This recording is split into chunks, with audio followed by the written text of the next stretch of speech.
Europe 1, 7h26, Thomas Soto. Les secrets politiques de Caroline Roux. Bonjour Caroline. Bonjour Thomas. La petite phrase du président de la République comparant le FN à un tract du PC des années 70 a indigné le patron des communistes, Pierre Laurent, qui dès hier matin réclamait des excuses publiques au chef de l'État. L'info politique Caroline, c'est qu'il peut toujours courir. François Hollande ne rétropédalera pas.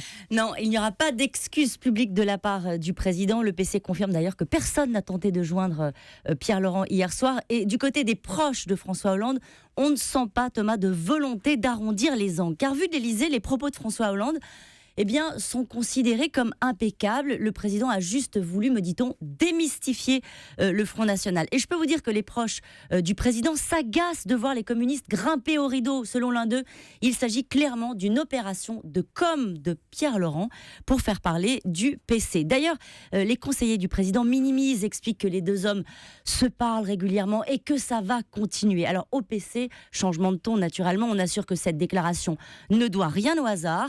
Il a fait le choix des bobos, il y a une stratégie derrière tout cela. Il tente de nous cornériser, analyse un allié de Pierre Laurent. Mais ça risque quand même de laisser des traces. On avait cru comprendre, et vous nous aviez dit d'ailleurs, que l'objectif de François Hollande, c'était de rassembler la gauche. Là, c'est mal barré. Mais oui, d'autant que le calcul de l'Élysée, Thomas, c'était de faire de Pierre Laurent le candidat acceptable de la gauche, contrairement à Jean-Luc Mélenchon qui tape fort et qui reste aux alentours de 10 points dans les sondages. Une candidature de Pierre Laurent, communiste tranquille, on va dire, serait plus confortable pour François Hollande. Ça, c'était son calcul. Si ça l'est toujours, il va falloir qu'il mette les formes. François Hollande a aussi dit dimanche que le mariage pour tous était une trace qui restera. La question politique du jour, Caroline, est-ce que les militants issus de la manif pour tous vont se faire entendre de nouveau ? Oui, ils vont se faire entendre. Vous vous souvenez de Sens commun ? Vous savez, c'était le mouvement issu de la manif pour tous. C'est en gros la droite traditionnelle. Eh bien, ils ont décidé d'organiser des états généraux de la droite et du centre dès le mois de juin. Ils vont lancer une série de conventions thématiques. La première aura lieu à Lyon sur culture et identité. Il y en aura 2 par mois à partir de la rentrée. Le but, c'est de préparer une plateforme présidentielle qu'ils soumettront aux candidats UMP à la primaire.